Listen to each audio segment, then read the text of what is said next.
If you're looking for a welder that is arc and wire feed, I think I might have what you're looking for. The people over at SSIMDER sent us this welder to give it a try. It is a dual function. It is a wire feed welder and an arc welder as well.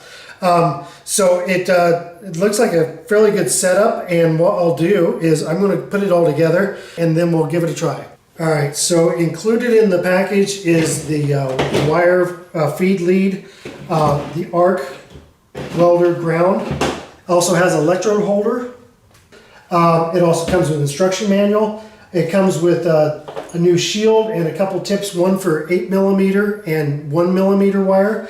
And then it also comes with a pound of 1mm wire.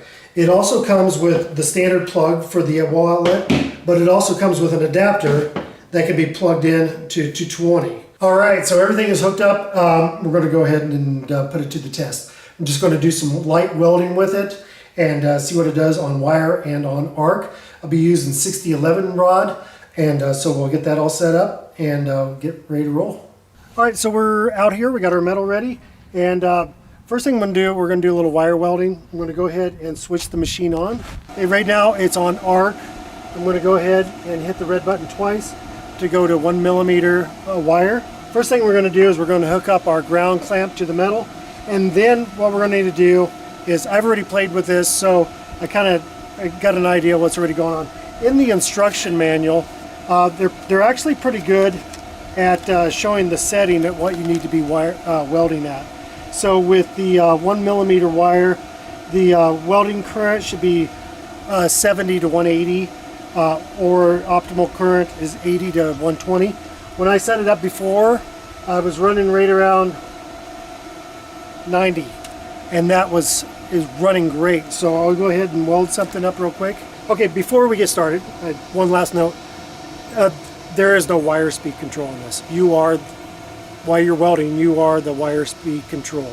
So take that in mind. If you're staying in one position too long, you need to move on. The wire does come out at a fairly good clip, so you need to be welding and keeping it rolling.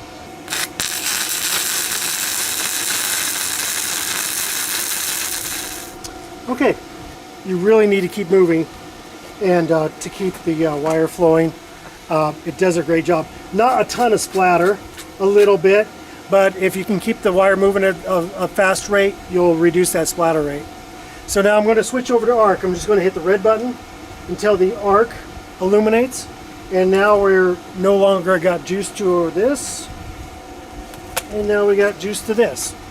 All right, so I'm going to use a 6011, and I'm going to refer to the manual again. This one I did have to mess around a little bit to get it to where it burned pretty hot. The 6011 is going to come out to 3.2mm on the electrode. We're going to go ahead and dial this up to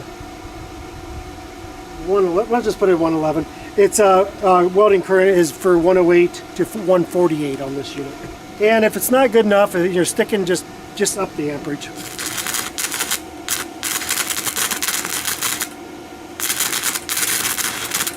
As you can see, I had to end up cranking it up to 139. You know, if it was hooked up to 220, and this thing probably just turn and burn.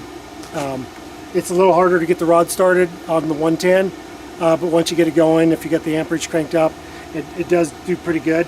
Okay, so my thoughts on this. Wire feed, man, this thing hauls butt. It's a great welding machine. As far as arc, you need to crank the amperage up to get her rolling. Like I said, if you've got that 220 outlet to plug this thing in, I would suggest doing that. But it's still not a problem. You can do it. You just work around it and make the machine work for you. As far as if I was going to give this to somebody, or you're thinking about a gift, or you're thinking about this for the house, that's your awesome machine. I'd definitely do it. And I'll be happy to have it, and I'll just do small jobs with it and use the heck out of it.